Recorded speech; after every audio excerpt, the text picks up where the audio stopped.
The filming days are extremely long. I mean, there's a TV that has to be made as well at the end of the day, so a few scenes have to be reshot. I'm an early sleeper, so when we got back in, I'd quite literally have dinner, have a shower, go to bed, whereas other housemates would be like chilling. I couldn't do that because I need my sleep, but you do roughly get about 4 to 5 hours sleep. We do actually wake up at the times that is shown, and we do have about 30 to 45 minutes to get ready. I think everyone assumes that we're always lying. No, that is factual. I think by the time you do all the sound checks, the time goes, and then it looks like it's broad daylight by the time we leave the house. But those times are very real, and I think it's part of it because then they need to produce a show. But like in the off days, I probably spend most of my time sleeping, catching up on sleep, because I needed that sleep. If I don't have my sleep, I'm not functioning, and you don't want to work under me if I'm not functioning. I'll tell you, that's the God's honest truth. So Vanessa, it's a pleasure to have you on the platform. It's a pleasure to be here. I'm so excited. So your day job is that you're a delivery coach and you're an agile coach? Yeah, so delivery manager and agile coach, yeah. So just talk to me a bit about that, what you do. So it's like a form of project management, but it's very specific and it's niche to like tech teams and software development teams. I've been doing that for a few years now, and the company I work for do some notable work. They do a lot of research behind like health data, and also journals. So a lot of the journals that university students or academics use, they'll probably use our website to cite those references. And I work with the teams that kind of do the research behind the data, make sure data is accurate, it's representative of whatever's happening in the current world. So it's a really exciting place to work for. I love what I do. Talking to people all day. I mean, doesn't get better than that. I love a good chat if you haven't noticed. But yeah, so no, it's I really enjoy it, to be fair, yeah. Thank you so much. And tell me a bit about Ayorkoh. I hope I'm pronouncing it right. I know that my British accent's coming through, so...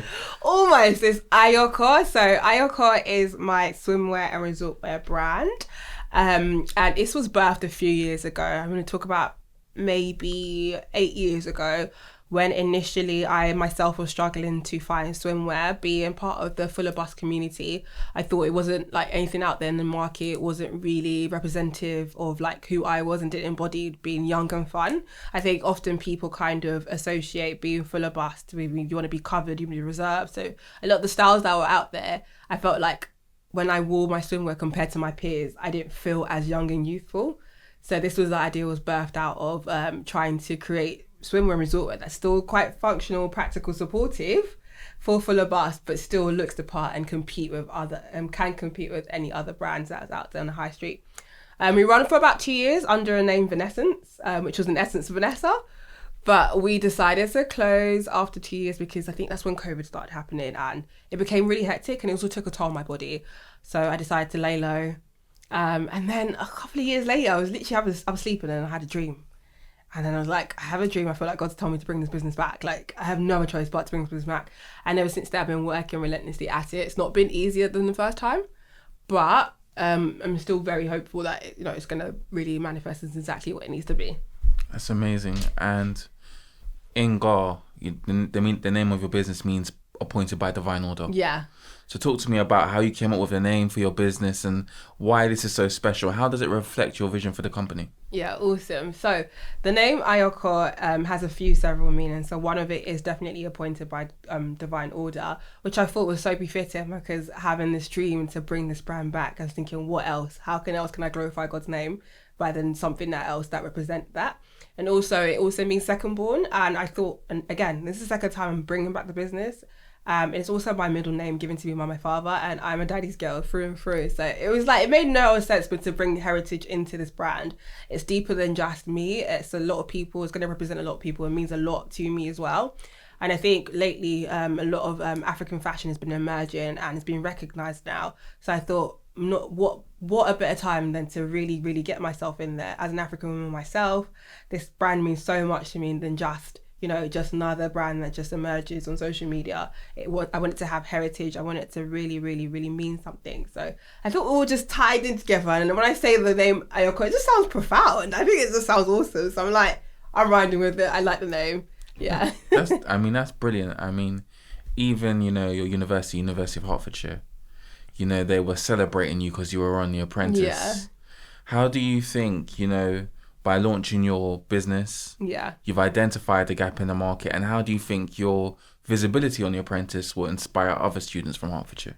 I think that's a very good question. Thank you. So I think one, just to start off, I think with University of Hertfordshire, I really owe a lot to them. They have they have really like a business enterprise there that kind of celebrates students really just going for any business idea they had. They had a few competitions that I applied for, but I think they really give you the support as well. So I'm hoping that me doing this and also being at a university like Hertfordshire, which is really local, a lot of people, accessible to a lot of people, can just show you that your university degree does not define you.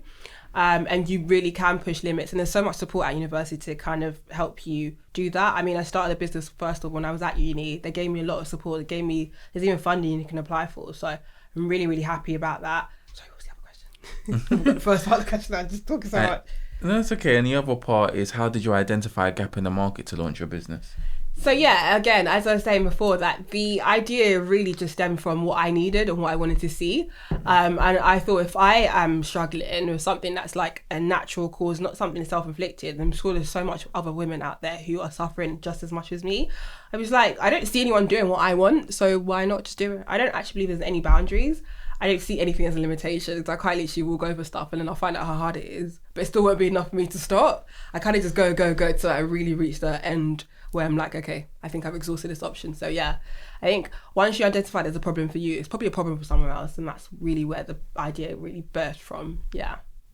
And talk to me about you being on season 20 of The Apprentice. So why did you apply? What was the audition process like? And when did you find out that you'd be on the show? So season 20 of Apprentice, it's just so crazy. Like, from even applying just to being here, it's like, wow, I actually did it. I actually applied off a whim. So I was watching it and I was like, I think I could do this easy. I know how I am. I just know how relentless I am in life. So I applied for it and I completely forgot that I applied for it. So I got an email, it was like, complete your application form.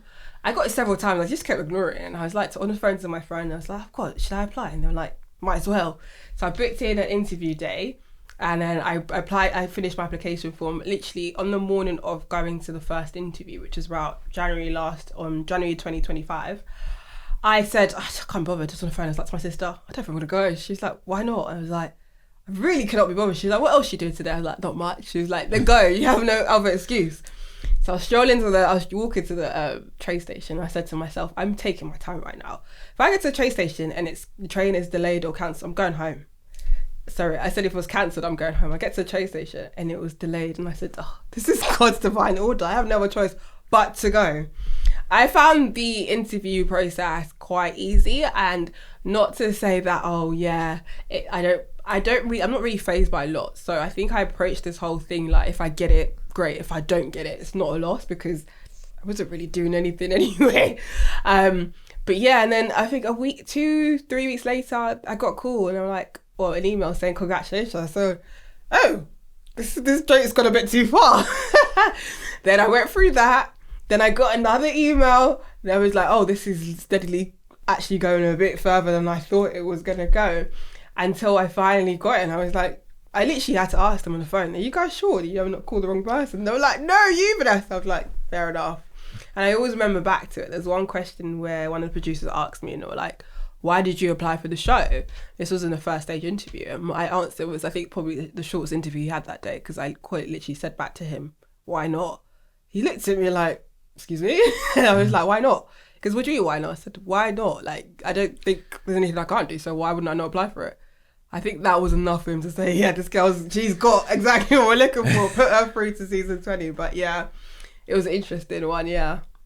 And talk to me a bit about your experience on the show. So I've heard lots of things in the news, that the candidates are sometimes deprived of sleep. You have to wake up early, you only get a few hours sleep. The filming days are long. Mm-hmm. So just talk to me all about all of that and how you've managed to kind of have quite a few iconic moments during this series already. I think everything you see in the media is probably close to the accurate.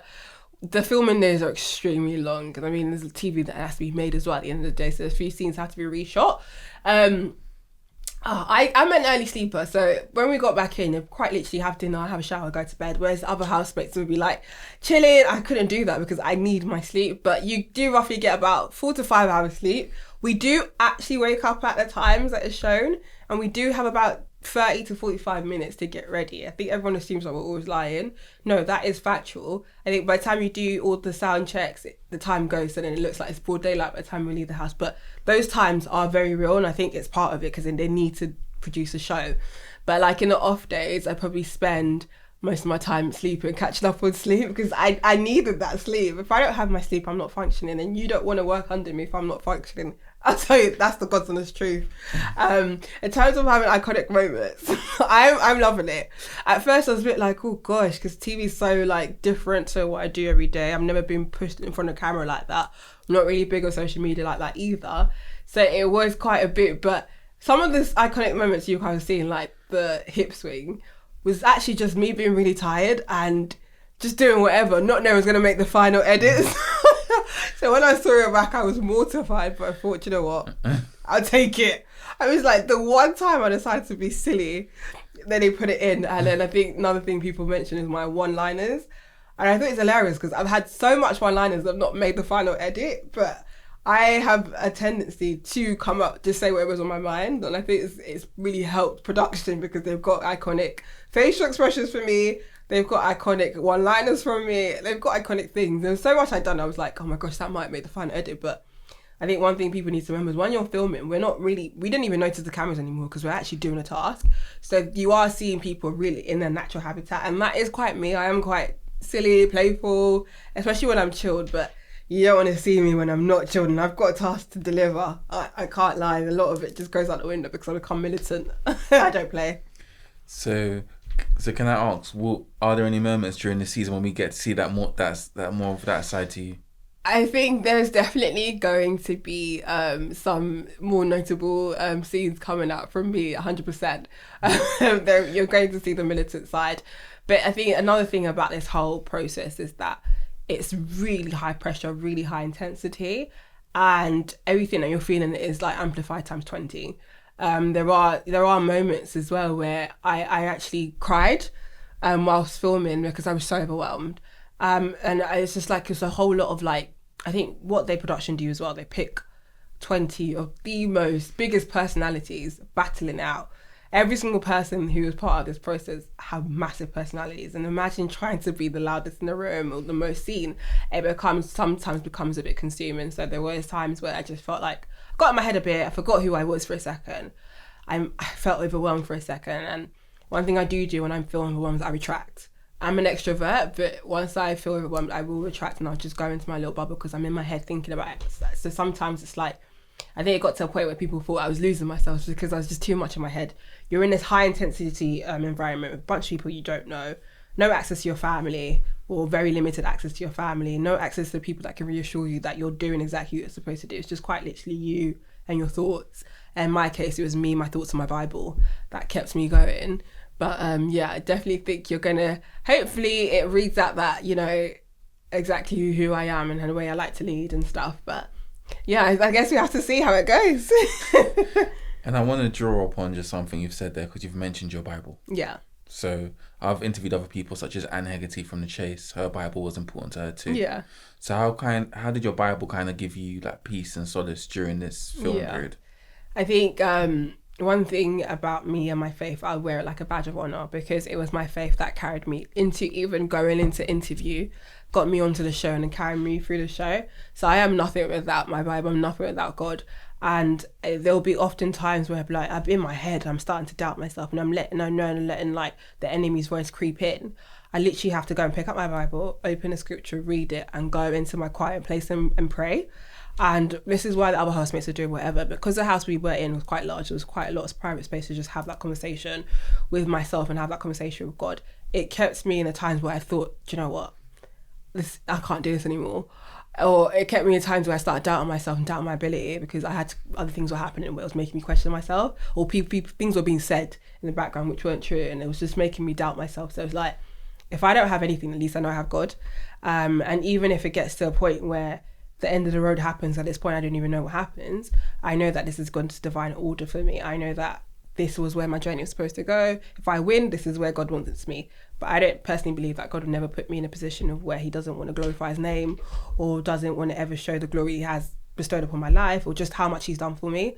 So every single day I took it as another day to actually show gratitude. Like, thank you, God. Thank you for this opportunity. Not everyone gets this opportunity. A lot of people apply for the show, they don't get this.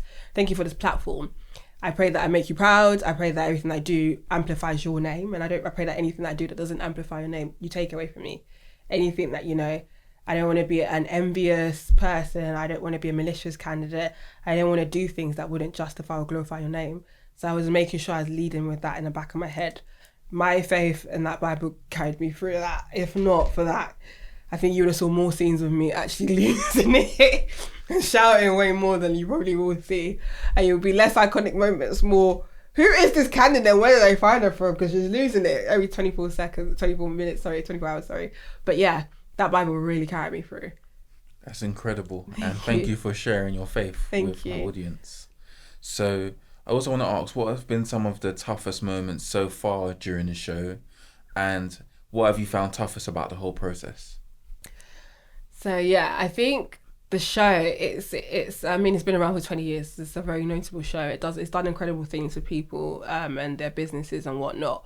I think one thing I found incredibly tough whilst filming was the fact that I was working with 19 other people who on a daily basis I might not necessarily interact with. Right. These people also come with their own thinking, their own lived experiences, and it was so difficult at certain times to explain myself as a dark-skinned black woman and certain things that are happening where I can notice but they won't notice. It's not their lived experience.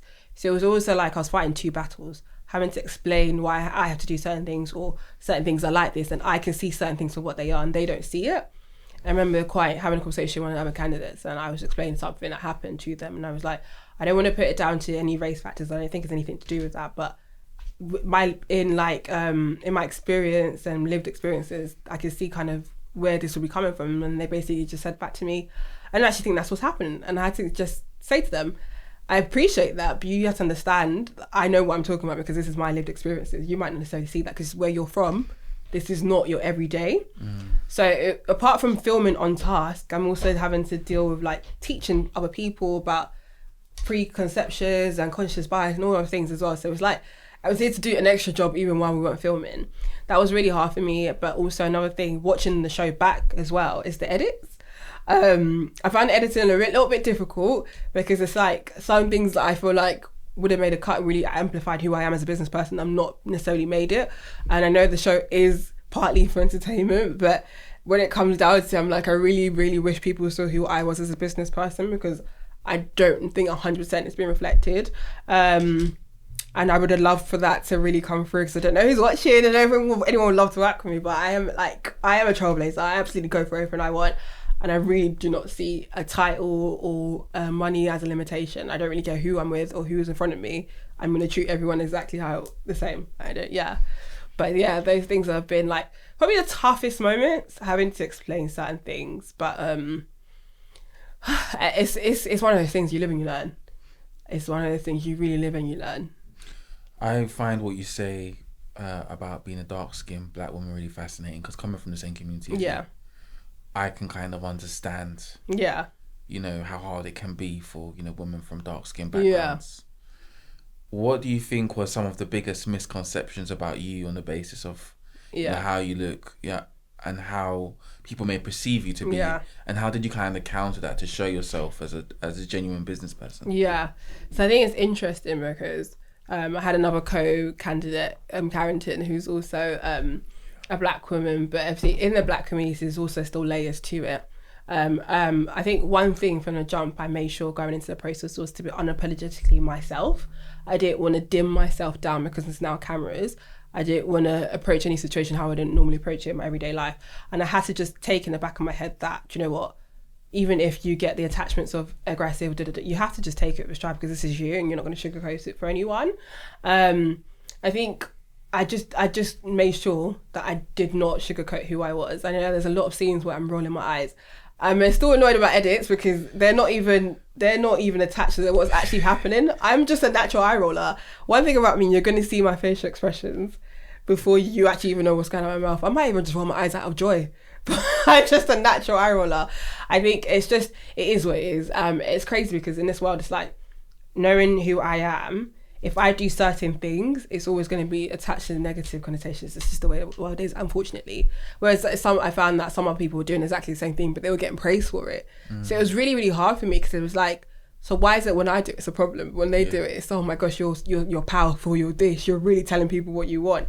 It was hard. It was really, really hard for me to even see other people get praise for what I'm getting, like. But I just said, you know what it is. I am who I am. Yeah, I'm going to take it, you're going to leave it. And I should hope people would want to work with me, because I mean what I say, and I say what I mean. It might come across aggressive, but it's direct, and I'm never going to ever water it down for someone else's appeasement. I don't know if that's a word, but I'm never going to water it down just to appeal to more people. In this life, you attract what you put out. So I should hope I attract people with integrity who mean what they say, and are very honest in business as well, because there's one thing about me. I don't think you need to be mean in business, even though they give me a lot of eye roll scenes.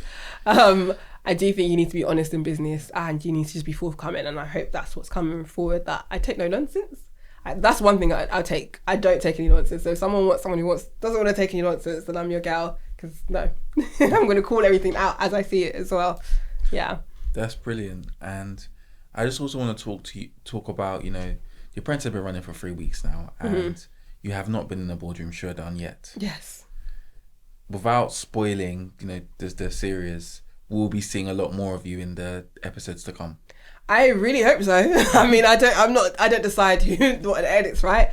I really, really hope you guys get to see a whole lot of me, and not just when I'm rolling my eyes or having iconic hip swings. I think the one thing about the boardroom, because you guys only see about 10 to 15 minutes of boardroom, and boardroom is very long. Boardroom's like 3 hours part of the day. In that boardroom, before we even get to a point where you need to pick 3 people, I will argue my way. So I think a lot of the candidates are a bit like, oh, we don't want to hear for Vanessa when it gets down to the bottom 3. Because I always had points, because I will say how it is, and I always tell the truth. So all of it's been cut out. So it almost seems as if I'm just staying silent in boardrooms. I'm not silent. I'm not a silent person at all. I think there's not been a single boardroom where I've not been vocal. In Hong Kong, I was very vocal, because one thing myself and the girls said was that we'd have each other's backs, because we know how hard this has been. So I was very, very much vocal in trying to support my half of the team. In the storybook as well, I was very, very vocal, because again, my team worked really hard. My sub-team worked really, really well together. But also, I think there was only a part where they showed me kind of questioning Andrea, saying, but you lied about X, Y, Z. But that's a snippet of how vocal I am in a boardroom. And I think that just the last episode just gone out as well, I was so vocal, because what I found was that as soon as we got in there, a lot of other candidates thought we had lost, and already they were going for RPM, and I don't believe in like dogpiling or ganging up against one person. I'll just say things how they are. If it doesn't favour, it doesn't favour, because probably that's how it was. So I was so vocal in the point where I was defending, where I even got told, Dan even got told by Lord Sugar himself, this young lady's really come out to help you today. But again, that's all been left out. So it's like almost as if I don't talk much, but instead I just roll my eyes. My eye roll does not come without talking. I just know if I ever roll my eye, I probably said something. So I'm hoping the next couple of weeks you guys see a lot of me. I'm hoping that I make everyone proud as well. Yeah, I mean, you remind me a lot of Anissa Khan. So Anissa really? Khan, she was a runner-up last year. She just stood by what she thought. Yeah. She wasn't influenced by anyone. Yeah. So that's very, very interesting, that dynamic. Yeah. Yeah. Okay. That's really, really interesting. So we've talked about your iconic walk, but another, one of your iconic TikTok moments. Yeah. Was where you talked about why you're proud of being Ghanaian. Yeah. so talk to us about that, because that blew up, didn't it? It did. I'm just so proud of who I am as a person. In terms of like just my Ghanaian heritage, and also just restarting the brand and including my Ghanaian name. I think it's very important to just see that representation. I love my Nigerian brothers and sisters, but I feel like they're so represented in the media. They're so proud of who they are whenever they get opportunities. So it was so important for me to also, if I get this opportunity, to also amplify Ghana. I think we're a great nation of great trailblazers, and if I can even be a fraction of the people represented for Ghana, I'll take it. I just love being Ghanaian. I love eggs. I love that last task. I'm so glad I wasn't on the eggs team, because I would have devoured, probably ate half of the eggs. But yeah, I just love being Ghanaian. Love everything that Ghana comes with. And I hope I'm making my Ghanaian people proud as well. That's amazing. And also, I saw your TikTok and you refer to yourself as a Christian and as the daughter of the Most High. Mm-hmm. So I just want to ask, in terms of your TikTok, in terms of your business, Mm-hmm. and in terms of how you wanted to be received on The Apprentice, how did your faith influence that? Yeah, so I think I just went in there knowing that however I come across is however God has made me. I think also letting people know that my faith is first on everything is more important to me than anything else. If people come away from this experience, even visiting my social media and knowing that, oh, she's a Christian, that's enough for me. Then even knowing who I am and what my business stands for, that is enough for me. That is number one in everything I do. So I think it was very important to highlight that. And I think it's just so important because you have Lawrence, who was so proud of being Jewish, and I loved it. Rofna, who was so proud of being Muslim. I loved it. I was like, oh my gosh, look at us all just representing our faith. It was awesome. So I think it's just, at any opportunity, if I ever get a platform, the number one thing, first thing I want to highlight is that I'm a Christian before anything else. You might see a woman in front of you, but I'm a Christian before anything else. You might see a business owner in front of you, but I'm a Christian before anything else. Without my faith, I am nothing. So I hope that comes across, even though people probably say, oh, Christian doesn't roll her eyes that much. Well, this Christian does, because I've got a lot to say. And God's made me exactly who I am. So I'm just happy. If it's coming across how I am, then yeah, I'll take it. That's brilliant. And what do you think are the 3 biggest misconceptions about the Apprentice candidates? I think number one is that every single year the candidates keep getting worse and worse and worse. We're actually not getting worse. I think every year they just find new ways to really, really pull out those wacky moments to make it look like we're really silly. We're not silly. I think all those candidates on the show are notable business people. They are doing things in their business. There's people who have grossed money that I can't only imagine of. So I think when they take away the business aspects of it, they make us look really silly and like we don't know what we're doing. It's not that bad, guys, I promise you. We are really, really smart people. Well, I am anyway. I can't speak for the others. So I think that's number one. Another thing is that, what else does the misconception is that we don't wake up at the time that we say we do and the morning calls are fake or whatnot. I mean, I just did the last morning call on last week's episode. And no, that was real. I had to wake up before everyone else and I'm so tired that I actually wanted to cry. And I think another thing I saw was that the time they get given, the candidates can't possibly shower. I do. I don't know about anyone else, but I had to make sure I showered. Even if I go 5 minutes extra and my last one down, I have to make sure I shower if I leave that house. So yeah, I think the number one being that we're not that smart, we're not bright, it's false. I think every single other candidate, and they can all probably have their chance to say that, very, very smart individuals in that place. Extremely smart individuals in that place. It's even scary. I'm like, wow, so much clever people in the room. So talk to me about the house. So in order for you to get ready, I presume there's more than one shower, or is there just the one? There's actually 6 showers. Now that makes a lot of sense. Yes, there is actually 6 showers. The house is massive. Thank you, Lord Sugar, for that house, because it's huge.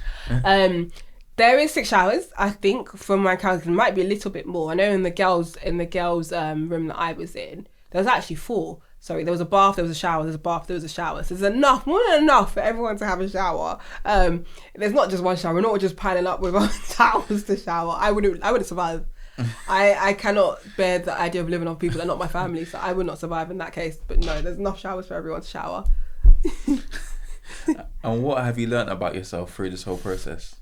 Oh, I've had this question so much time. It's one of my favourite questions. I think one thing that I walk away with this process is knowing that I'm exactly who I am. I'm exactly who I think I am. And I say that in the sense of there was points in the process where I started doubting myself. I went into that process so sure of who I am because I've done a lot of groundwork just to understand who I am, what my offering is and what I can offer this world. And then this process is so high intense and you're away from everything that you know. You start doubting yourself a bit. But after I came out of the process, I walked away and I was like, I'm exactly who I think I am. Yeah. I'm doing exactly what I should be doing. Everything that I do is not by mistake. Sometimes I might not go in my direction. However, I'm so sure of who I am that no one can rock who I am anymore. So I think one thing the process has confirmed and just affirmed for me is I am that girl. I'm so sorry. I am literally who I think I am, and no one can ever take that away from me. And they can try, but they won't succeed. That's amazing. And, your whole, persona on The Apprentice, you're a very, very big character. Like you've provided a lot of the entertainment value on the show. So I think between you and Lawrence, really, almost every reel I'm seeing is either of you and your strut or it's Lawrence. So did you ever play into the entertainment value aspect of The Apprentice? Did you deliberately do things for the purpose of, I'll be so real, no. No, I think I literally forgot the cameras there half of the time because I was so immersed in what I was doing. I think it's just sort of going back to the previous question about me being exactly who I think I am. I don't think there's ever been a room I've entered and you won't know I'm there. I just think naturally I just consume every space I'm in. Yeah. I don't mean to do it, but I guess sometimes that's how people's characters are. So no, I think honestly producers were happy when I walked through that interview door the first day because I was going to provide them with TV unknowingly. I had no idea I had that much facial expressions.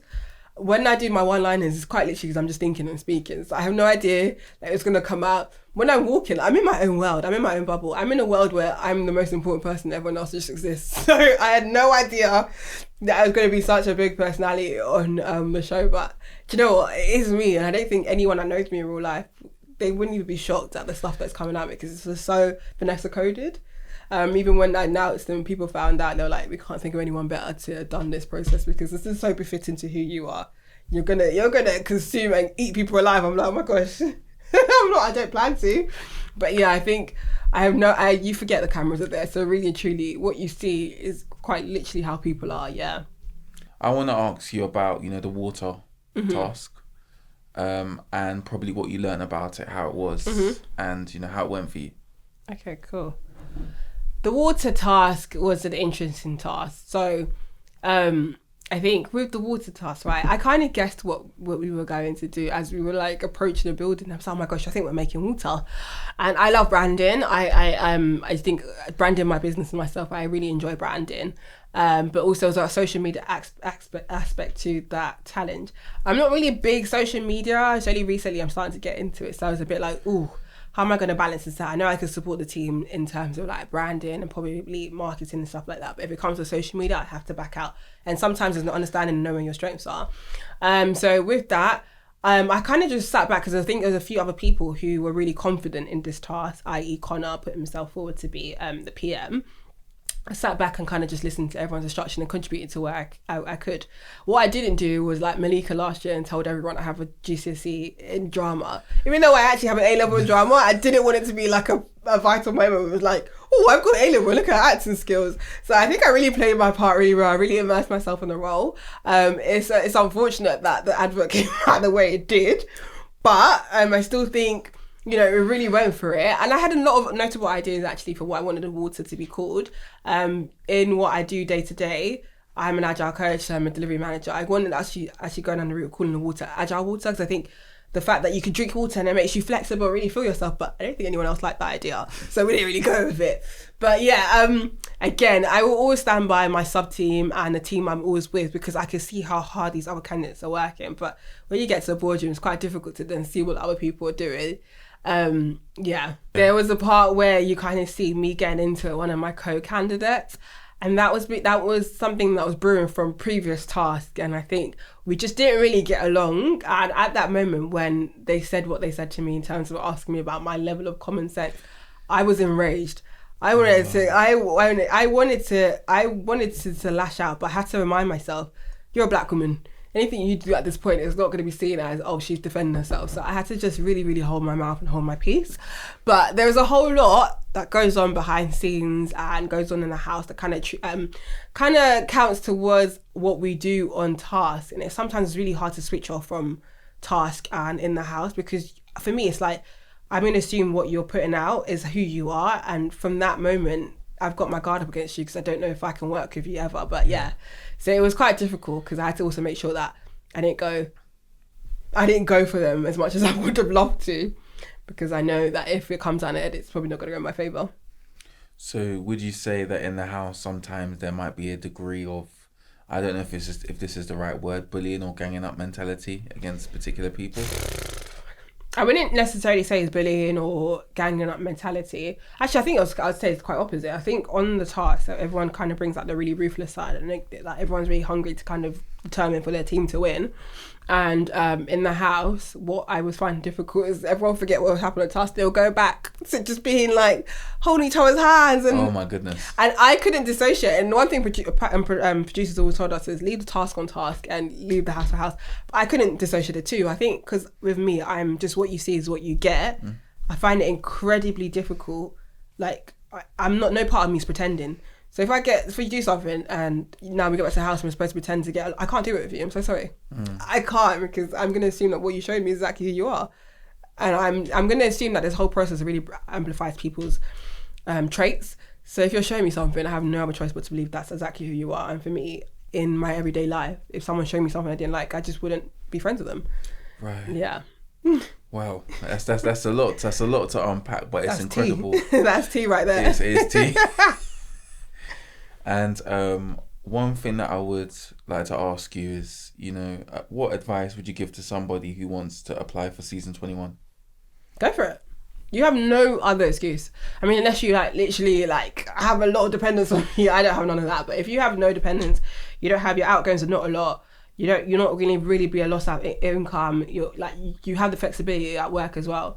Absolutely go for it. You have no idea what's going to come out at the end of this. You have no idea what this could do for you as a person, you as a brand, or your brand. You literally just don't understand what opportunities on the other side of the risk that you don't take. I believe in taking risks, bad or good. So go for it. If you're thinking about it, if you're doubting, if you're twiddling your thumbs, if you think you're not good enough, drop that all out the window and absolutely go for it. Put your all into it and give them personality. Don't leave that place without showing them exactly who you are, because that's all they care about at the moment. At that precise moment, they care about the personality before they start caring about the business and the business idea. And there's no business out there that hasn't been done over 100 times. So there's no business that Lil Sugar can't help to really make into something. But you need to also believe in what you're doing as well and believe that you're the driving factor behind that business. And go for it. I should hope you're filling an application form. I should hope you're going for it. And I should hope you're giving them everything you have. Thank you. And even from the aides, so you got Tim Campbell, you got Karen. Have you learned anything from the aides or Lord Sugar during the process? Lord Sugar's hilarious. One thing I learned is that he is hilarious. My goodness, that man is funny. I don't know why everyone assumes that the candidates are fake laughing at his jokes. No, I was literally boohoo laughing, crying at his jokes. One thing I've learned about them as well is that they really they do see us as people as well. We're not just a bit of entertainment for them. So they parts that don't make the show is that they'll be encouraging us in the background. So I think I was saying that on one of the tasks, I was feeling so overwhelmed, and Tim quite literally came over to me and was like, listen, you've got this. Get out your head, whatever's going on, put it to the side, you've got this. So they do have that conversation where they try to encourage you. So it's not always just them sitting on the sidelines, looking for the dirt, believe it or not. But yeah, it was just that aspect to it was like, okay, cool. This is bigger than the task in front of me. This actually type of people that believe in me. So I have to keep going, quite literally, yeah. Thank you. And the last couple of questions I'd like to ask you is, how do you plan to use your time on The Apprentice? I know you're still in the competition at the moment, but how do you plan to use your time on The Apprentice to build your business? Right, so I've been building my business for a while, and a lot of things happened in 2025 in my personal life that kind of just kept halting the business. Also, I've gone through several manufacturers, so kind of starting the business has been really, really hard this time around.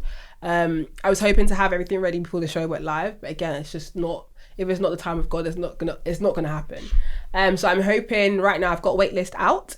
I'm hoping that anyone who's interested in me, interested in the business, will kind of sign up to our wait list, and then when we go live, you'll be able to kind of get the first hand of exactly all the things I've been working on, just how much I've poured into this business, how much I believe in it. Also, I'm hoping that even if I can turn half of the fraction of people that are signed up into sales, I'll be very happy and very grateful, because with that I can carry on producing new products and bringing stuff out. I think there's a real need for what I'm doing, so I'm really hoping that people buy in beyond the eye rolls and the struts and actually see that there's a real business head behind this and a real business that is needed in the market to shake up the system and really give people a run for their money. But yeah, I'm hoping to kind of leverage the attention right now. It's a lot. I mean, I'm just so used to being in my own bubble. It's a lot right now, so I'm hoping that everyone's really taking that in and excited to see what's coming out of Ayorkoh. But yeah, I'm excited. But I think one thing as well is that just to the fellow candidates, it doesn't really matter where you get up in the process. Of course, if you win, amazing. But what I'm saying is that everything will happen exactly how it should. And even if my stuff wasn't ready for the show to go live, if this business is going to be something with or without this, platform, it will still do whatever it needs to do and do the numbers. That's incredible. And I've always been interested. Why do like some candidates prefer to go on The Apprentice rather than Dragon's Den? Because your business would be a Dragon's Den investable business as much as it would be with Lord Sugar's investment. For me, I can't speak for people, but for me, I never watched Dragon's Den that much in my life, if I'm honest with you. I've actually always watched The Apprentice. I think obviously for the entertainment factor as well. It's quite, you kind of buy into these characters, whereas Dragon's Den is really touch and go. Another thing with The Apprentice is that I really like the fact that we get to do tasks. I like the task aspect of it. I just like doing different things. I love trying different things. Whenever I come away from something, I said I'll try something new. I love it. Whereas I think Dragon's Den is quite literally strictly business. I think this gives you opportunity to also know people. And I think nowadays where everything's moving is people buy into the person before they buy into the business. So this was an opportunity to also show who I am. So hopefully that would bring more new customers or any potential investors that are down. Why not? That's incredible. And even your friendship with Carrington. So you have a good friendship with Carrington. Yeah. And I think that you also have good friendships with some of the other candidates. What are some of the candidates that have had the most impact on you during the process and help you to get through the whole? Yeah, so with this process, it was crazy because you kind of propelled into this environment with so much people you don't know. And I know in the first episode, when Carrington walked in, they panned into my face. I don't know why they did that, because I was actually so happy to see another black woman there. I was like, oh my gosh, yes. Because I knew at this point, if my hair wasn't laying right, someone would be able to tell me, like, girl, move it this way. But me and Carrington got along really well. I think the fact that we're both from London as well, so there's so much things that we just understood of each other. And I think before, as I was saying that, there's other candidates where I had to kind of teach about certain things that were happening. Carrington kind of got it straight away because she knew exactly where I was coming from. So, and at times where I needed comfort, it was like I needed someone, just words of encouragement when I'm far away from my family and friends. I had Carrington there as well. But shout out to my other girls in the room as well. So that's Roxanne, Krishma, Rofna. We got on like a house on fire in that room. It was honestly like my haven. It was like my safe haven. Coming back from task and being really overwhelmed or consumed by everything that's gone on, you kind of see these girls and it's like we're all around the same ages. We could just talk about stuff outside of the process, and it felt like a relief. When my friends weren't there, these guys carried me through as well. And also, Priyesh is one of my favourite people. Priyesh and Dan are my favourite people. Well, two of my favourite people in these processes as well, outside of the girls. And I just think because Priyesh is so lovely. He's such a lovely person, and you can see that he pours out so much love because you can see that he's loved, very much loved by family and friends as well. Even the show's gone live, you can see the way his family is supporting him. It's so lovely. And Dan is an incredibly intelligent man.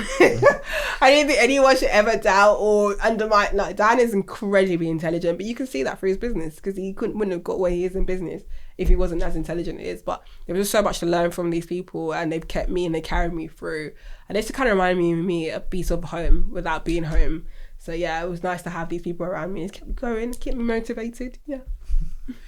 And how do you think now, going forward, you're also going to build yourself as an influencer? Because you're building a platform now.